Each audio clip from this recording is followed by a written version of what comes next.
안녕하세요. 반갑습니다. 밴쿠버 일회교회의 정성일 목사입니다.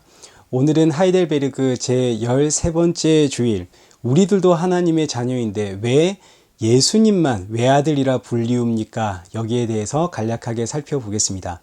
우리는 엄밀히 말하자면 하나님의 자녀가 아니라 하나님의 창조 세계를 관리하라고 창조된 피조물입니다. 이 창조 세계를 관리하라고 하나님께서 사람을 창조하셨습니다. 창세기 1장 26절, 하나님이 이르시되 우리의 형상을 따라 우리의 모양대로 우리가 사람을 만들고 그들로 바다의 물고기와 하늘의 새와 가축과 온 땅과 땅에 기는 모든 것을 다스리게 하자 하시고, 그러니까 사람은 하나님의 자녀로 창조된 것이 아니라 하나님의 형상을 따라 세상을 관리하라고 창조된 청지기입니다. 그런데 이때 사탄이 와서 사람을 유혹하죠. 선과 악을 알게 하는 나무를 먹으면 너도 하나님처럼 될 수 있어. 이 유혹 앞에 사람은 하나님처럼 되고자 선악과를 먹었고, 그 결과 에덴 동산에서 쫓겨나고 하나님으로부터 끊어졌습니다. 죄와 사망에 사로잡힌 인생이 되고 말았습니다. 자, 그런데 놀랍게도 여기서 우리는 절대로 이해할 수가 없는 사건을 하나 만나게 됩니다. 그것은 하나님께서 에덴 동산에서 쫓겨 하나님으로부터 끊어진 죄와 사망에 매여버린 이 사람을 구원하기 위해 이 땅에 오시는 사건입니다. 아니, 이럴 거면 뭐하러 선악과를 만드셨나요? 전지전능하신 하나님, 모든 것을 다 알고 계시고 모든 것을 다 할 수 있는 하나님이 왜 선악과를 만드셨는가? 그리고 사람이 선악과를 먹으실 때 왜 하나님은 그냥 내버려 두셨는가? 왜 이제 와서 사람을 구원하겠다고 이 땅에 오시는가?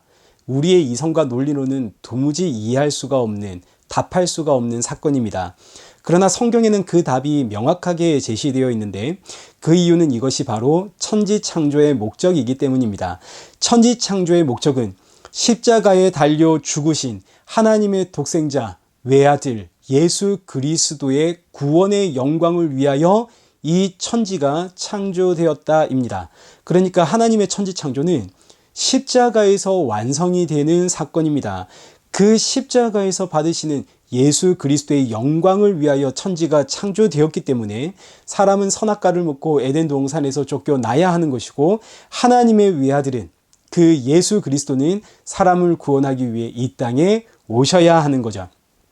그래서 선악과 사건, 천지 창조 사건은 전부 믿음의 영역이지 사람의 이성과 논리로 이해하는 영역이 아닙니다. 믿음이 임해야만, 아, 그렇구나, 예수 그리스도를 위하여 천지가 창조되었구나. 골로새서 1장 15절 보십시오. 그는 보이지 아니하는 하나님의 형상이시요 모든 피조물보다 먼저 나신 이시니 만물이 그에게서 창조되되 하늘과 땅에서 보이는 것들과 보이지 않는 것들과 혹은 왕권들이나 주권들이나 통치자들이나 권세들이나 만물이 다 그로 말미암고 그를 위하여 창조되었고, 만물이 누구를 위하여 창조되었다고요? 예수 그리스도를 위하여 창조되었더라. 이 예수님이 바로 하나님의 하나뿐인 참 아들, 외아들이십니다. 하나님의 아들이시면서 동시에 하나님이시죠. 삼위일체 하나님, 아버지와 나는 하나다. 참 아들이신 그 예수 그리스도가 십자가의 죽으심으로 자기 백성들의 죄값을 지불하셨습니다. 죄의 삭은 사망 아닙니까? 선악과 사건 이후로 태어난 모든 아담의 후손은 전부 자기 죄값으로 죽습니다. 그런데 예수님이 그 죄값을 자신의 죽음으로 대신 지불하심으로 이 죄와 사망, 죽음에서 자기 백성들을 사셨습니다. 하나님의 아들이 자신의 죽음으로 이 백성들을 값주고 사셨기 때문에, 다른 말로 하나님의 아들을 세상의 아들과 바꾸셨기 때문에 이제 우리가 하나님의 아들이라 불리는 겁니다. 그러나 진짜 아들인가요? 아니죠. 하나님의 참아들과 우리를 바꾸셨기 때문에 성경은 우리를 양자라고 부릅니다. 로마서 8장 15절 보시죠. 너희는 다시 무서워하는 종의 영을 받지 아니하고 양자의 영을 받았으므로 우리가 아빠 아버지라 부르짖느니라. 에베소서 1장 4절 5절. 곧 창세전에 그리스도 안에서 우리를 택하사 우리로 사랑 안에서 그 앞에 거룩하고 흠이 없게 하시려고 그 기쁘신 뜻대로 우리를 예정하사 예수 그리스도로 말미암아 자기의 아들들이 되게 하셨으니, 창세전에 예정하신 하나님의 뜻을 따라 우리가 하나님의 아들이 되었습니다. 그러나 진짜 아들이 아니죠. 우리는 양자입니다. 그래서 예수님만을 참아들, 외아들이라고 부르는 것이고 우리는 그 예수님으로 인해 구원받은 양자, 하나님의 자녀입니다. 그래서 이걸 구분하기 위해서 성도도 하나님의 아들, 예수님도 하나님의 아들 아닙니까? 그러나 이걸 구분하기 위해서 성도는 예수님을 형제라고 부르지 않죠. 우리는 예수님을 뭐라고 부릅니까? 나의 주라고 부릅니다. 우리가 기도할 때 주여 주여 하시죠. 이때 주가 누군가요? 예수님이십니다. 우리 주 예수 그리스도. 사도행전 16장 31절 주 예수를 믿으라. 그리하면 너와 내 집이 구원을 얻으리라. 이 주라는 말은 나의 주인이라는 뜻입니다. 나의 주인. 예수님이 왜 나의 주인이신가요? 예수님이 죽음으로 나의 죗값을 지불하고 나의 생명을 값주고 사셨기 때문에 내 생명을 사셨기 때문에 이제 나는 내 것이 아니라 누구의 것인가요? 예수님의 것입니다. 그래서 예수님이 나의 주인. 갈라디아서 2장 20절 내가 그리스도와 함께 십자가에 못 박혔나니 그런즉 이제는 내가 사는 것이 아니요 내 안에 그리스도께서 사시는 것이라.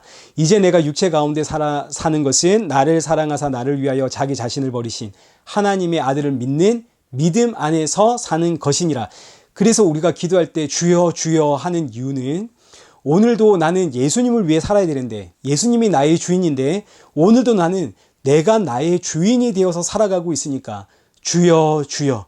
이 주여 주여는 주님 이 죄를 용서하여 주옵소서. 회개의 고백이 주여 주여입니다. 주를 위해 살고 싶은데 이게 안 되니까 주여 주여 이 죄인을 용서하여 주옵소서. 그래서 사도 바울이 깨달은 진리의 말씀이 로마서 7장 21절 그러므로 내가 한 법을 깨달았노니 곧 선을 행하기 원하는 나에게 악이 함께 있는 것이로다. 내 속사람으로는 하나님의 법을 즐거워하되 내 지체 속에서 한 다른 법이 내 마음의 법과 싸워 내 지체 속에 있는 죄의 법으로 나를 사로잡는 것을 보는도다.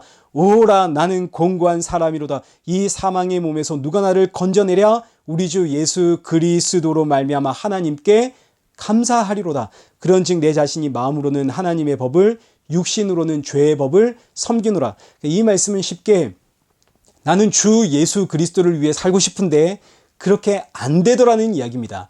그렇게 안 되기 때문에 성도는 오직 예수님께 감사할 뿐입니다. 왜요? 도무지 주를 위해 살 수 없는 이 인생을 붙잡고 하나님의 자녀라 불러주시니까 이 인생을 위해 예수님 십자가에 죽으시고 구원하시고 하나님의 자녀 되게 하시니까 성도는 나의 주 하나님께 감사할 수밖에 없더라.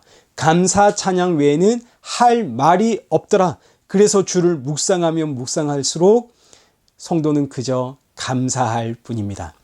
사랑하는 성도 여러분, 이 한 주도 날 구원하신 나의 주 예수 그리스도를 깊이 묵상함으로 이 한 주도 감사와 찬양이 넘쳐나기를 축복합니다.